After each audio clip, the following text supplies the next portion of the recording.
Hey, chiropractors, welcome to Modern Chiropractic Mastery with your host, Dr. Kevin Christie, where we discuss the latest in marketing, business, and professional growth with some of the leading experts in the industry.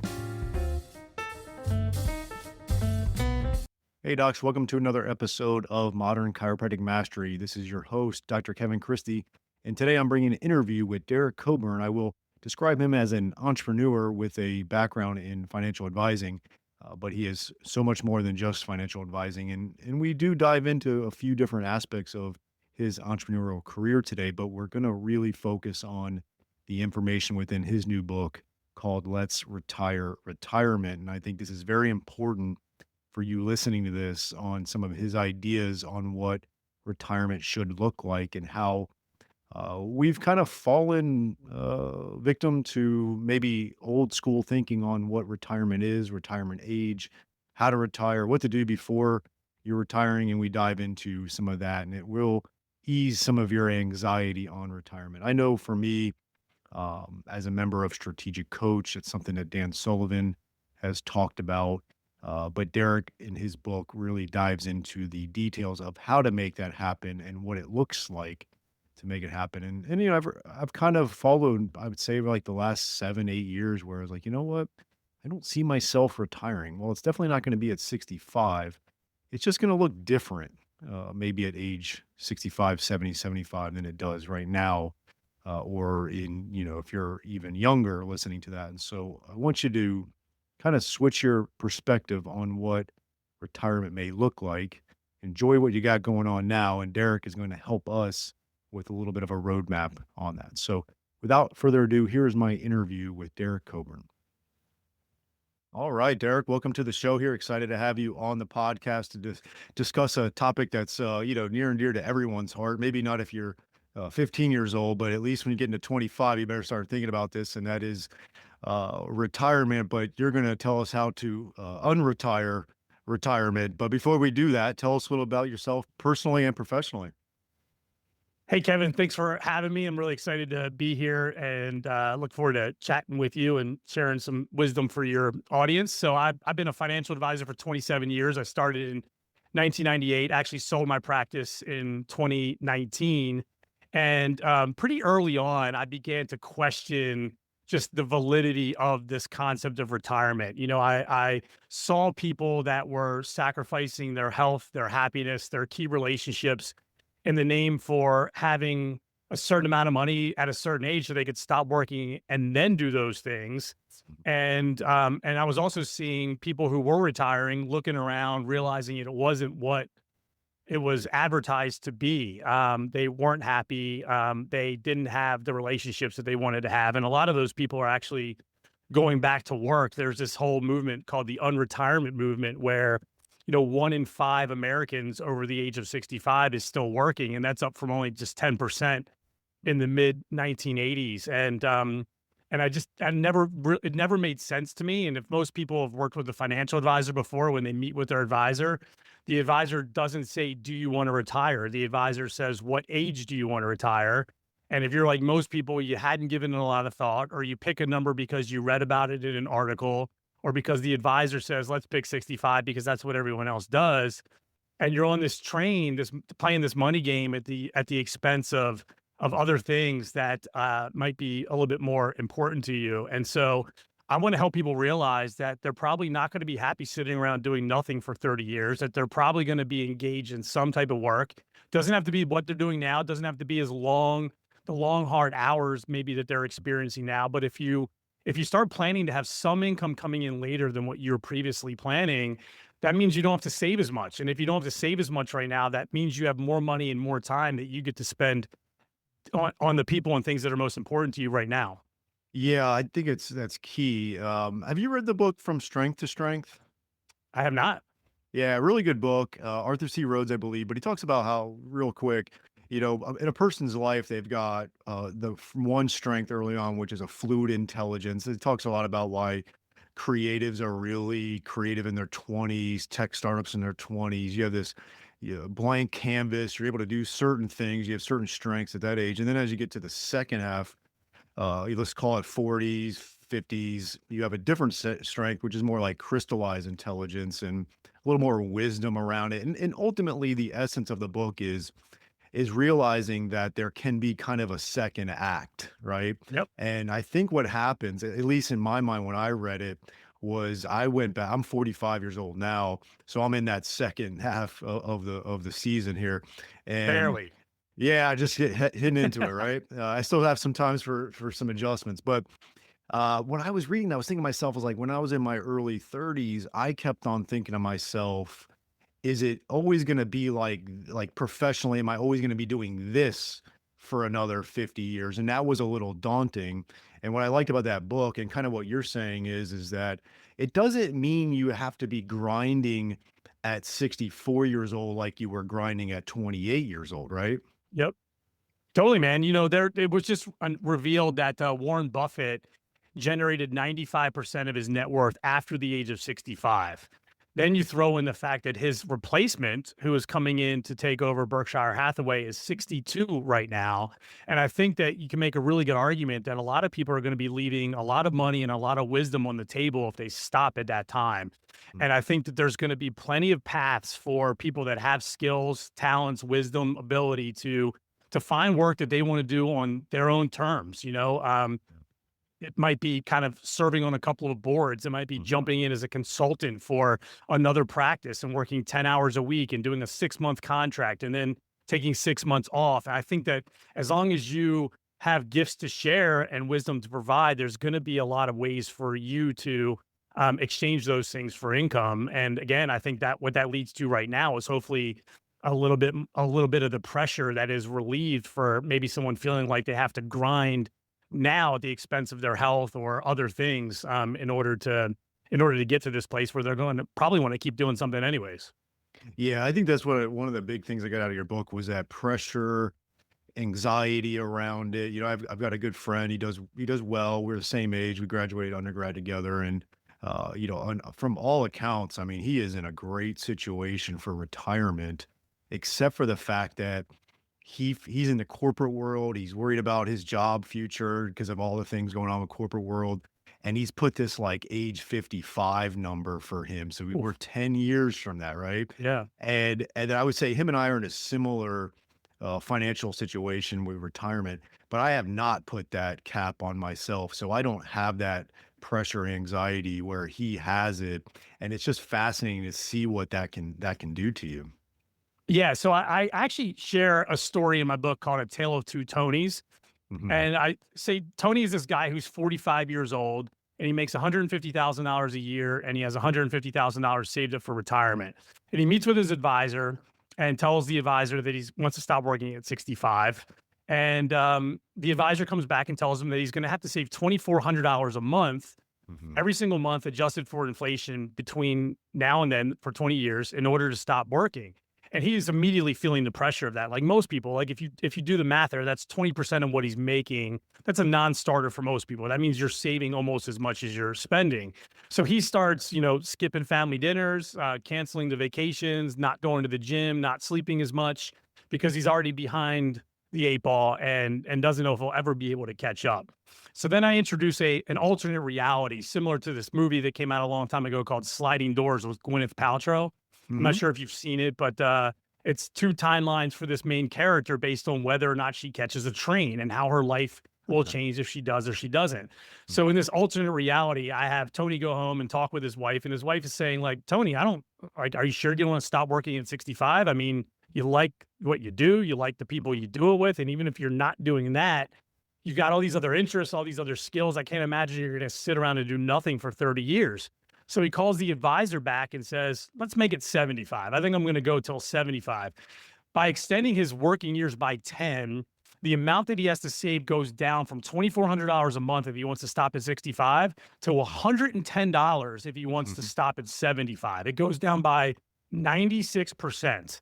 And even if Tony were to say, like, I'll work 5 extra years, I'll go till I'm 70, the amount goes down to $600 a month, a 75% reduction compared to him stopping at 65. And the reason for this, it's I have him dying at 95 in both scenarios, but in the first example, he has 10 less years of working, 10 less years of being able to save, 10 less years of that money compounding, and then he needs an amount that's going to last for 30 years. Mhm. In the second scenario, 10 extra years of saving, 10 extra years of earning an income, 10 extra years of that money compounding, and then he only needs an amount that will last for 20 years. And so hopefully people hearing this can kind of like feel a little bit of relief knowing that if they're going to work just maybe a little bit longer than what they were thinking, they don't have to feel the pressure to save as much as maybe what their plan was telling them now.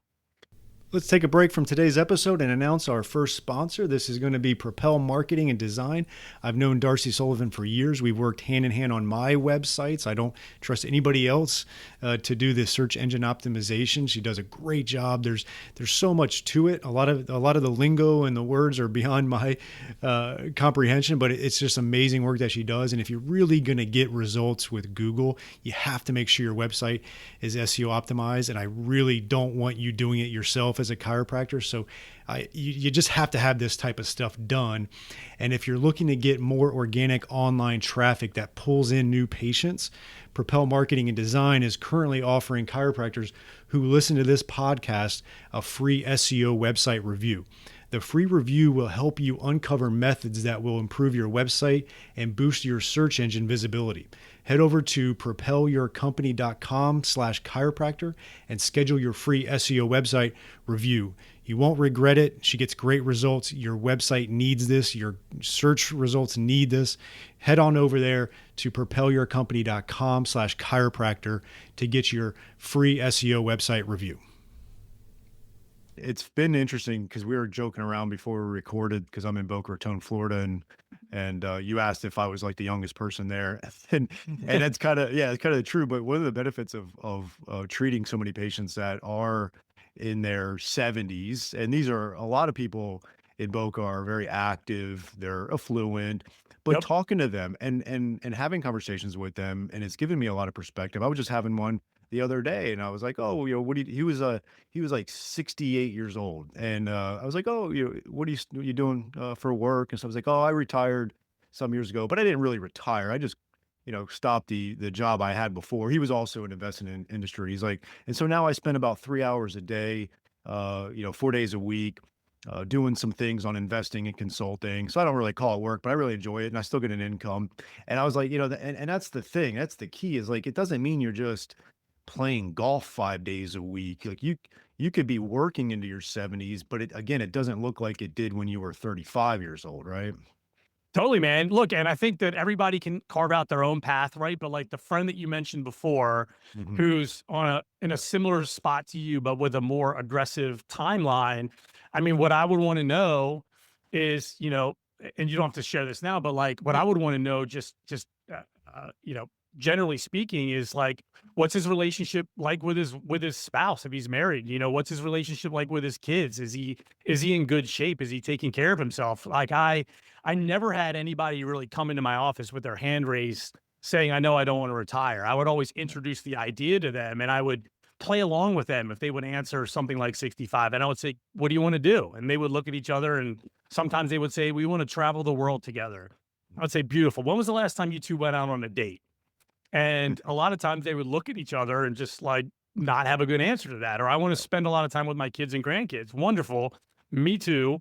How often are you home for dinner right now? And then to your point with like golf or tennis or pickleball or whatever it is people are doing, they want to do that 5 days a week. And so many of the people in their 40s are not doing those things now. So it's like you want to play golf 5 days a week, 20 years from now, but you're not playing golf now and you're not in good shape and you just had your hip replaced. And so I'm not in favor of anybody just working harder and longer for the sake of working harder and longer.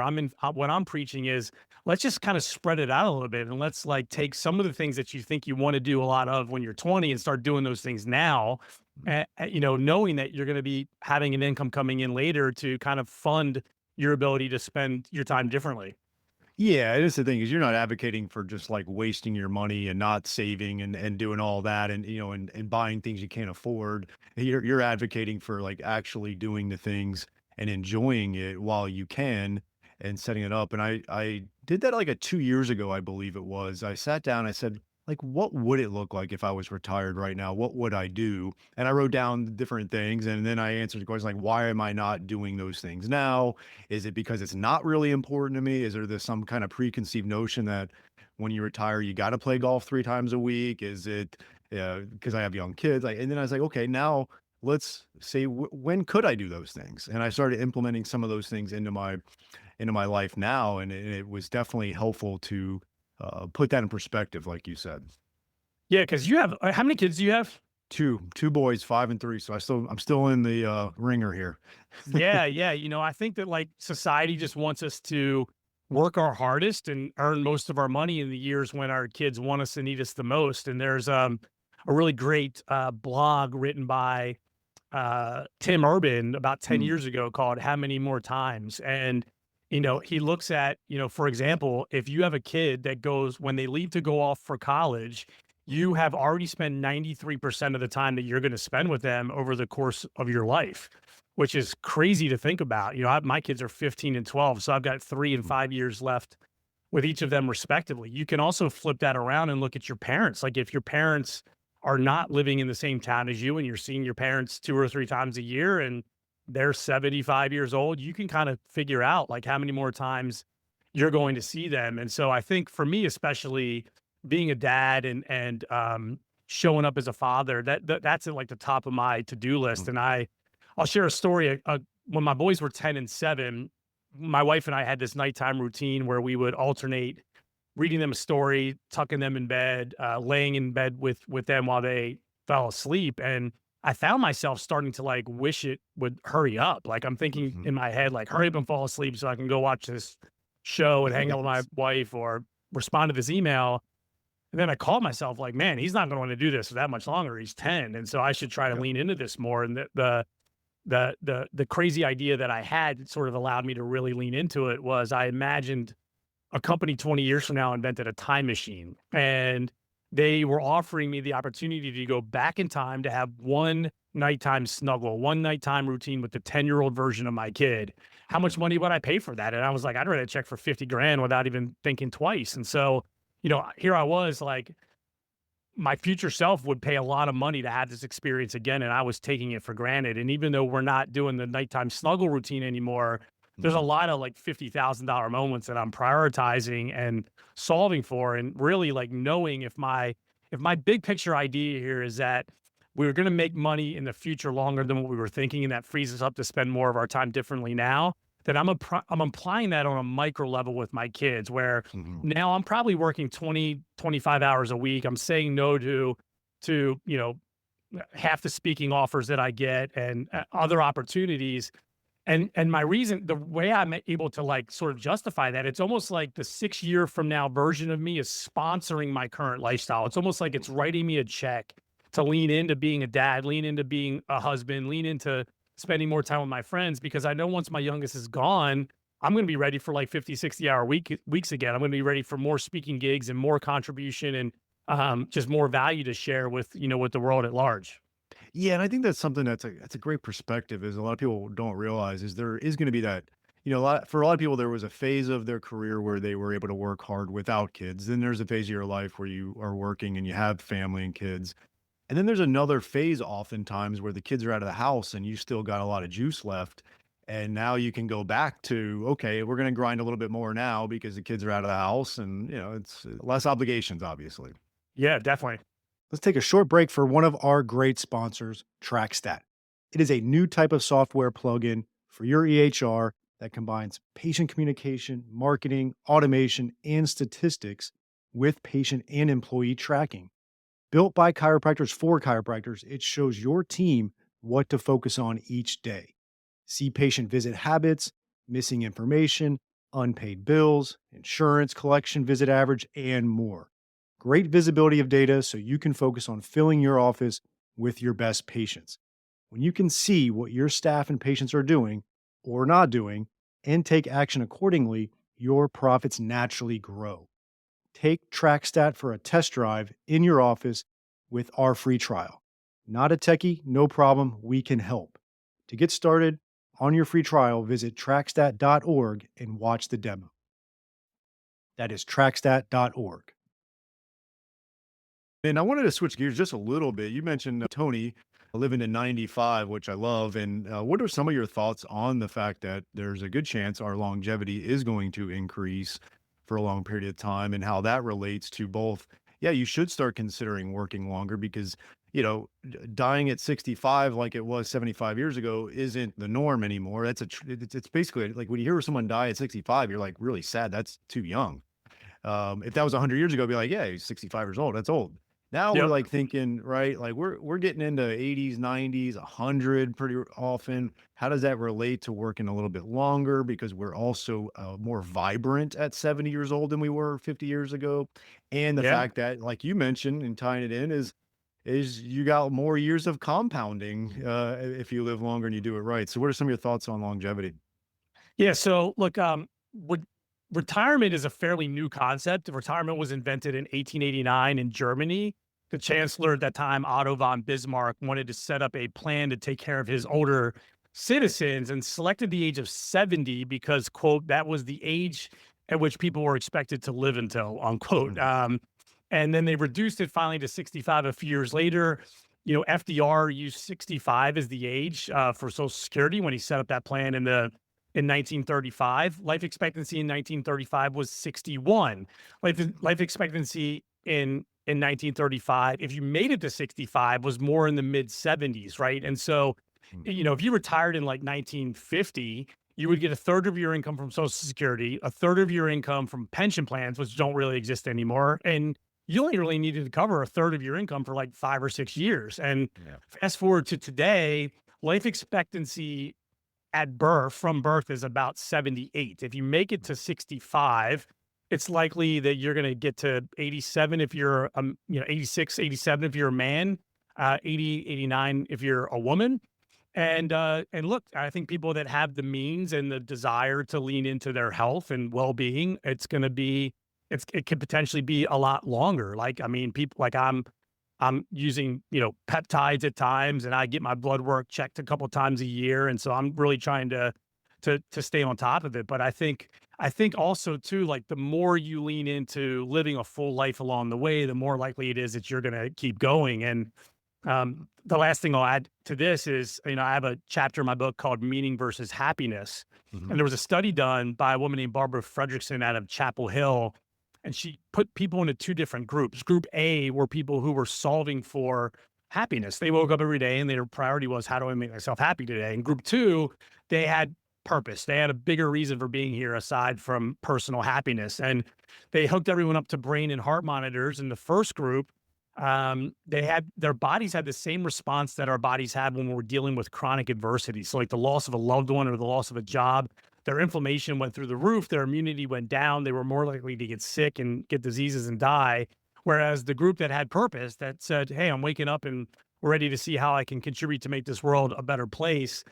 Inflammation was lower, immunity was up, and they were more likely to stick around. So purpose will not only keep your money lasting longer, but it'll also probably keep you healthier and happier longer as well. Yeah, and that was kind of part of that book I mentioned earlier, From Strength to Strength. He talked about where a lot of people that had purpose were able to bridge that chasm from the first half of their life to the second without falling into that midlife crisis that we often hear about, and so Yep. that makes a lot of sense. Let's take a short break from today's episode to tell you about the best decision I've made in my clinic in the last 10 years, and that has been adding shockwave therapy to our clinic. The outcomes have been really impressive. Certain conditions we were struggling with in the past, we're now seeing results with the shockwave therapy for that. And second of all, the ROI has been really good. When you make a big investment in something, you want to see a return, and we're seeing that return in clinical outcomes and in our investment, and that's been really nice to see. I chose Keenest Medical for 4 reasons. One is the technology is top notch. You have to have great technology. There's a lot out there that isn't quite up to snuff. The second thing is they have a really good clinical training. They have an exclusive partnership with Academy of Shockwave Excellence so that you can become clinically proficient in shockwave. You do need to get skilled at it. I think that's a big differentiator between practices that are getting great results and seeing the ROI is they have a great clinical aspect to that as well. So you want to get trained appropriately. Third is they have in-house service team for all of your technical support, which is key when you're investing in a machine like this. And then lastly, they have a very in-depth marketing and business support for you so that you can launch this into your practice effectively, that you can get that ROI on it, that you can get the clinical outcomes. And they also have really good financing options if you need that. So go to kinasmedical.com, KINAS medical.com, mention MCM podcast and receive a free shockwave in practice book with a purchase of a unit. So that's kinasmedical.com, KINAS medical.com, and mention MCM podcast. Now, I just want to kind of last topic. Um, I'm sure you oftentimes either are talking with the younger generations or maybe the parents of the younger generations, kind of looking ahead and envisioning the next generation, whether it's Gen Z or Gen Alpha. I forget which ones they are now. But how are they approaching retirement differently, or what are some of your thoughts for them? I think that you have a lot of people like in their 30s that have subscribed to this it's called the FIRE movement. Are you familiar Oh, with that? yeah. Yes. Yeah. Financial independence, retire early, and there's different variations of it, but the premise, which is kind of sad for me, is that like the buy-in is that you're supposed to not enjoy doing whatever you do so much that you need to Mm, figure out a way to stop doing it as soon as possible, which I think is a terrible way to approach sort of living. And like you got a yeah. lot of these people that are they're like making their own coffee and they're sharing, apartments with like a bunch of people in the name of being able to get out. And I don't think that's I would rather I don't know everybody needs to find like their job has to be like their calling and their reason for being here. Like I changed the language in my book from its first pass away from things like find a job you love to find a job you don't hate, find a job that doesn't suck your soul, find a job that you enjoy enough, but it frees you up to spend your time and your energy on a lot of other things that you enjoy, Yeah. I think would be a great place for a lot of people to land. I Mhm. would say that if there's anybody that maybe should not pay attention to the advice in my book, it's people in their 20s because look, I feel like the majority of all the amazing stuff that I have in my life, Mhm. including the flexibility and the freedom that I have to kind of live the way I want to live is a direct result of me working 70, 80 hours a week when I was in my 20s and just Yeah. kind of getting in those reps and earning some money and grinding away. And so I think, I could be wrong about that, but I think for me it ended up being quite the catalyst. Yeah, I think that's when you gotta do it, and it'd obviously be wise to start some kind of, investment fund in an early age and let that compound. That would be, very helpful for sure. Yeah. Are you familiar with Cal Newport's work? He's not Yeah. too far from where you're at. He has that Yeah. whole thing. I think he's writing a book on the deep life, but one of the things that makes a deep life and what he talks about is your craft, right? And I think you're to your point about I think the problem with the fire movement is that they are removing their craft, right? And you get a Yep. lot of purpose and meaning out of mastering a craft professionally and really pursuing that. And once you remove that, you and that's why I think retiring early for a lot of people becomes a real big problem. They've taken away their purpose and meaning. Yeah, I just like I'm talking like within the past couple of months have finally started to appreciate some of the wisdom that I have. I'm like, "Oh wow, Mhm. I was a financial advisor for 27 years. I've been with my lady for over 20 years. I've been a dad for a while. I've gotten a lot of reps in a lot of different areas that I think that, maybe my confidence when I was younger wasn't as rooted in tangible things to be confident about, whereas now it's a little bit more quiet, and I'm just really excited to sort of see where I can lead people, how I can help people. I think the last chapter of my book is called Investing in You. And it talks about like now that maybe I've helped you realize you're going to work longer, you've got a little bit more flexibility.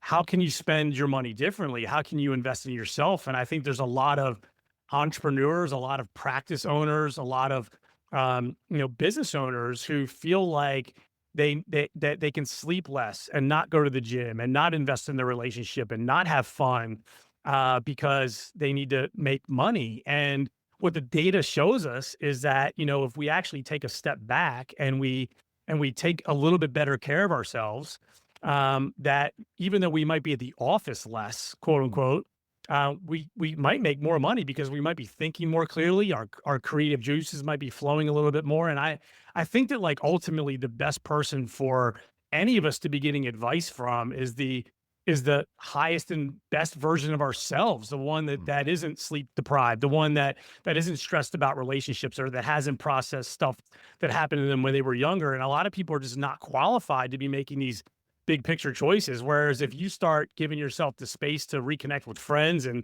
allow yourself to have a little bit of fun and take your spouse out on more dates, I think that version of you showing up in the business is capable of doing like significantly more good than and make more money than maybe the version that's showing up right now. Yeah, I agree 100%. I think one of the hard parts for the younger, I'll just say for our audience, the younger chiropractors, younger doctors listening is being able to project later on, like 10, 15, 20 years down the road in the skill sets that you'll have then that you may not have now and the capabilities. And there's just that unease of like, am I gonna make it? And Yeah. it's tricky for them. But if they do all the right things and put in the right work, it's going to happen. And like you said, take care of yourself. Yep. So this has been great. I want to also just little before we talk about the book and how they can get it, talk about Cadre a little bit because that was a cool entrepreneurial endeavor you took on that really blew up. Tell our audience about that. Yeah, thanks for that. So my wife and I started Cadre in 2011, so we're about to hit our 15th year, and we essentially started off just exclusively based in the DC area, um, finding ways to provide access to great content and great connections for CEOs, entrepreneurs, and business leaders. And we ran that for a while. We had 78 members going into COVID, all but three were in DC. And we started doing virtual programming where we brought in members from all over the country. And we did a good job with that for a little while. And we started like branching off and having conversations around life and struggle and challenges that people were feeling in that particular season of life. And what's interesting is we just kind of completely revamped it. We cut our membership by about 50%. We're going back to the business side of things. I think the pendulum swung a little bit too far away from that. And no, everyone's heard you're the average of the five people that you spend the most time with. And I think that for me and for some people I know, sometimes we're a little bit slow to sort of like uh, put that into practice. We're hanging out with people, and then all of a sudden, like when my book came out, I and all that I'm doing around the book, I'm feeling this fire burning inside me again. And I said, look, I want to reboot the energy of Cadre, and we want to get back to focusing on business leaders and entrepreneurs who want to do really big things, and look, I've got a lot of friends who like they're solving for ease. They sold their company or they're going through a season right now where they need to just kind of take it easy, and I love them and I'm happy for them. But that's a different energy showing up in the energy of, hey, I want to really kind of level up my impact, my work, my bottom line. And that's kind of where we're at right now. So Hmm. even though we're in our 15th year and we've kind of changed a lot over the years, I'm as excited about it right now as I've ever been.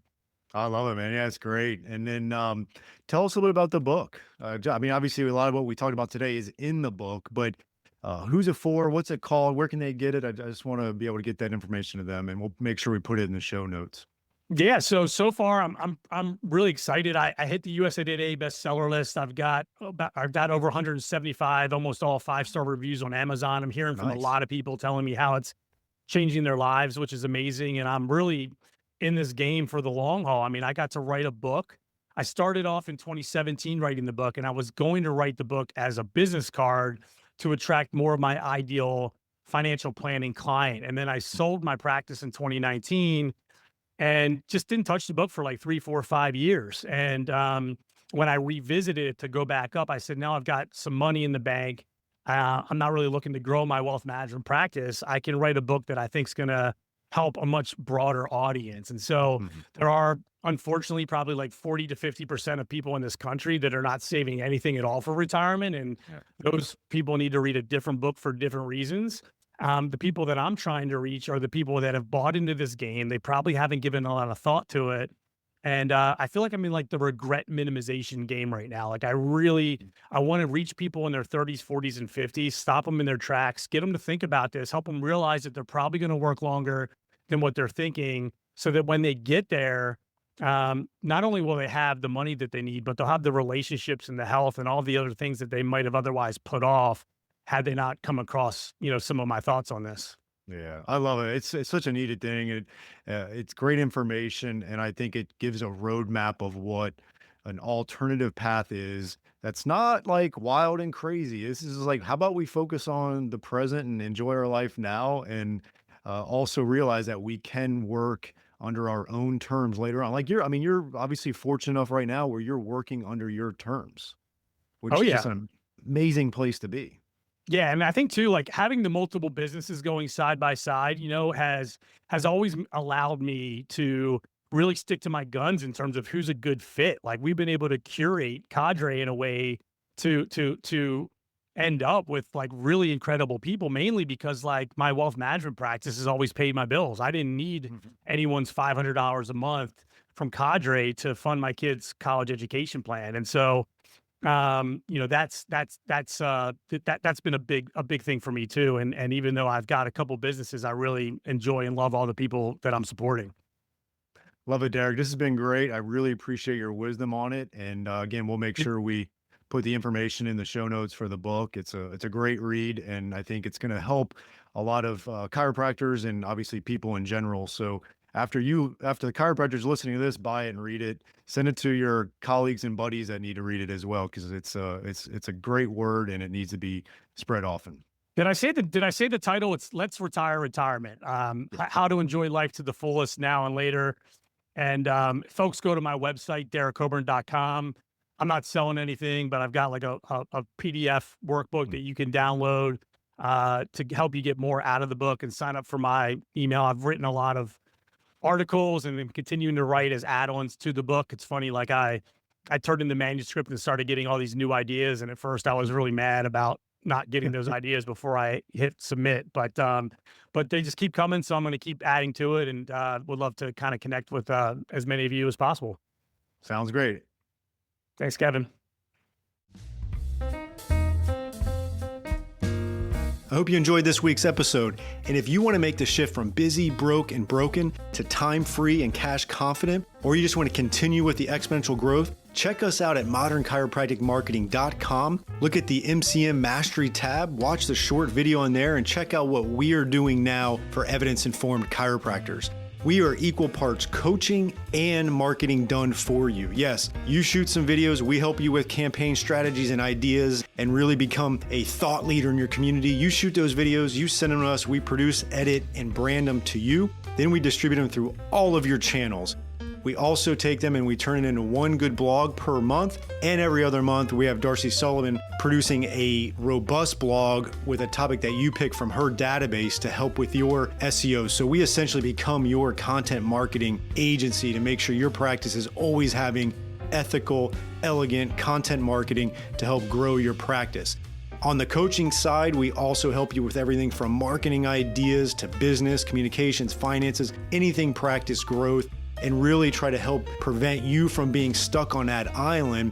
And we hold you accountable. We have a great group of doctors that are just doing amazing things, and we look forward to help you out to take that next step in your practice. So again, check us out at modernchiropracticmarketing.com and learn more.